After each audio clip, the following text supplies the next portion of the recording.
Yo, what is going on, everyone? Want to go ahead and come at you guys with a late night video tonight. I do have to keep my voice down a little bit because Pops is currently a snoozing, but do not worry, here in about 2 to 3 weeks, I will officially be in my own place. Got two pieces of information to go over today with you guys. The first one is just a quick little one that I kind of find just hysterical. And then we have this second one, which I know the XRP community did talk about this a little bit 2 days ago, but I don't feel like anyone really went deep into it and kind of broke it down and just kind of read the whole thing. But I mean, maybe someone has. I don't really know. But from what I've seen, no one's really gotten deeper into it. It's kind of more just taking it for its surface value. So, again, this kind of information, I'm just going to tell you guys, it just continues to show that Ripple, the Ripple Net, the XRP ledger, it is doing nothing but continuing to grow at a global scale with some of the most important financial institutions and monetary authorities in this world. Again, remember in 2018 how this guy named Sagar Sarbai from Ripple did confirm Ripple was indeed engaging with 40 to 50 central banks, and that was 2 years ago. First off, the SEC enforcer behind the $1.3 billion Ripple lawsuit is stepping down. Again, this isn't like, the chairman of the SEC, Jay Clayton, but the guy who was the SEC's acting enforcement director, which you could just think of as this is the SEC's offense. This is the guy that's grabbing the bull by the horns and going after these companies that are allegedly violating United States security laws. So I just find it hilarious how the main enforcement director goes after Ripple and gone from the agency. And same with the chairman, and I believe there's a few others that are stepping down as well that aren't as significant, but it's really weird. It's kind of like this is a big Super Bowl going on, and they just replaced the team captain and the manager, and it's like, obviously they're going to do things a little different, right?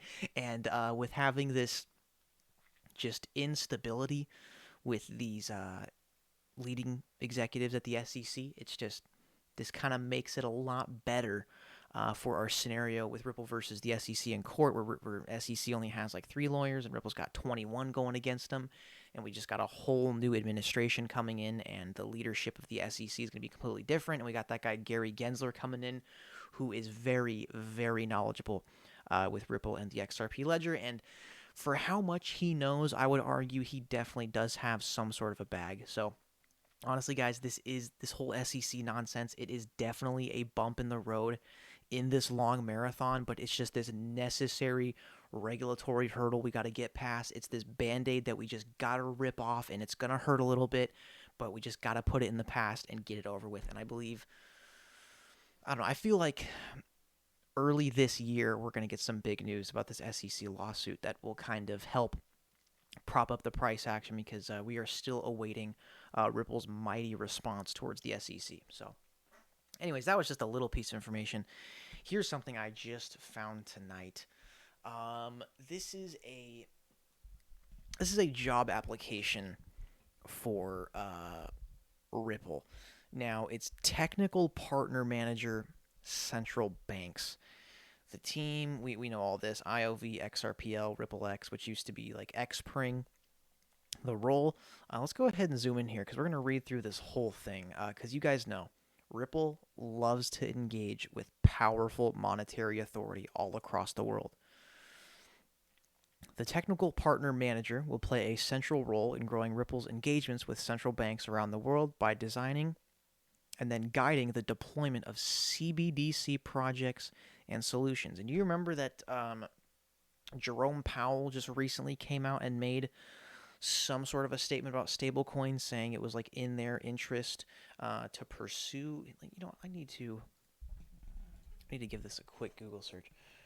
Jerome Powell stablecoin. I forgot exactly what he said, but it was basically, yeah. So this came out 9 hours ago from the Block Crypto. Jerome Powell says the Fed's work on stablecoin risks is a very high priority.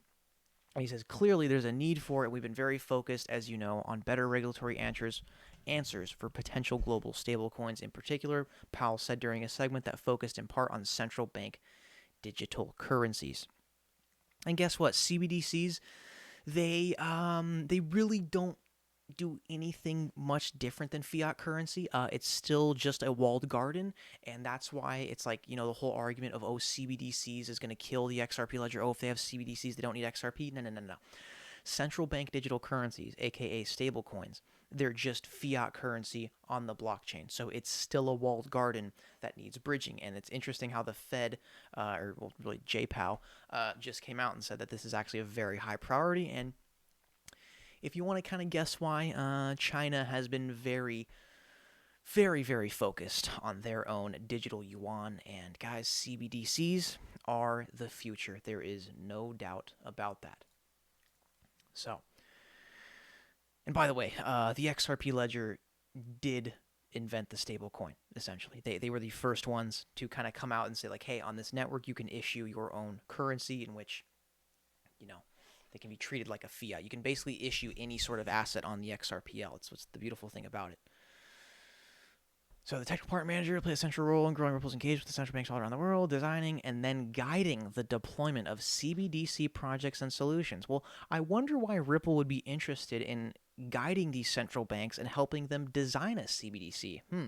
Maybe to put the CBDC on the XRP ledger instead of an ERC20 token, so the whole globe doesn't have to pay $50 to $100 transaction fees due to a insufficient proof-of-work network bottlenecking every single day because of increased usage that it's not able to handle. So I find that very interesting, how Ripple's just so concerned with helping these central banks and just guiding them and helping them design the CBDC because they want them to do it on the XRP ledger. As soon as you have, excuse my language, a fucking central bank issue a CBDC on the XRPL, oh my god, is this cryptosphere going to get shattered to the core in a good way, because people are finally going to realize, no, XRP and Ripple isn't just some scam coin and some scam company, dumping on hodlers. This is a legitimized project working with gigantic monetary authority. You will be working closely with our engineering teams to ensure customer success. This role may be based out of any of our San Francisco, New York, or London offices, aka their multiple headquarters. So key responsibilities: work with multiple clients simultaneously to understand where and how our technology can assist them in meeting their CBDC objectives. For each client engagement, perform requirements analysis, solution and architecture design, to implementation and test support to ensure the individual components are built and delivered to maintain the integrity of the overall project. Work closely with clients, as well as internal and external teams, to construct solution designs, cost estimates, and implementation plans spanning all systems involved. I like the way they word that. Provide design guidance, yada yada, we pretty much get that. Present and articulate Ripple's technology benefits and advantages to partners in a concise yet thorough manner. Basically telling them, hey, don't build it on Ethereum, because you don't want people paying $50 to $100 for one transaction and the whole network bottlenecking. Do you guys remember CryptoKitties? The digital kittens that absolutely destroyed the Ethereum blockchain for a couple of days. Digital kittens stopped the Ethereum blockchain. Do you think that kind of technology is ready for full-on central bank digital currency issuance? I don't think so. Ensure that the integration of Ripple technology with our partners runs smoothly and is appropriately deployed to meet the project timelines and objectives. Troubleshoot and solve architecture and business-related implementation issues in real time. Manage multiple simultaneous projects. Field queries, acting as the single point of contact for both the client and internal teams for future designs, enhancements, and strategic direction. So they say, acting as the single point of contact for both the client and the internal teams. So damn near who they're looking for right now. Like, how XRP is a bridge currency between fiats? They're looking for someone to be the bridge communicator between the central banks and, all the nerds sitting on computers designing code.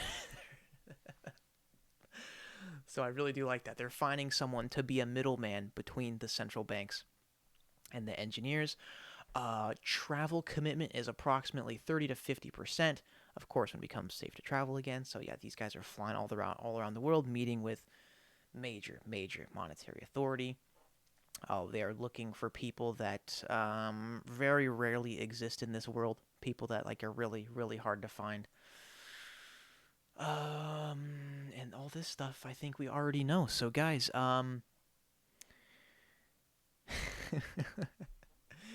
so in 2018 they're working with 40 to 50 central banks. I'd say now it's probably more like 60 to 70 to 80. Um, yeah, guys, these are the true disruptors of our financial system right here. And it's funny how just some little job offering can explain that much. So, guys, I know things are a bit tough right now for XRP holders. Again, it's whole security lawsuit nonsense in the United States, but something Americans have trouble realizing, there is a lot that happens outside of the United States. The United States is not the whole world, and mind you, it is one regulatory agency of one government alleging that XRP is a security. So, you think these central banks give a shit? Do you think these central banks really give a shit? No. They are looking to deploy CBDCs, I imagine, within probably this year or the next year. And that's why Ripple is all of a sudden looking for technical partner managers to communicate with these central banks and the Ripple engineers so central banks can issue their own fiat currencies on the XRPL and completely revamp the 50-year-old back end of our global financial system. Guys, this is going to be one hell of a wild ride over the next few years. I believe we're going to have all types of information coming out this year and all types of price action. Be prepared. Do not capitulate. Major monetary authority are coming to issue CBDCs on the XRP ledger. And the first freaking breaking news that comes out of a central bank issuing a stablecoin on the XRP ledger, you will see XRP pump to such insane prices because that is our bank usage confirmation right there. Because once they issue a CBDC on the XRP ledger, oh my God, XRP bridging the cross-border payments is the next step. And that next step becomes so close once they are already built into your network. Thank you guys so much for tuning in the video today. Really do appreciate it. I will see you guys in the next one.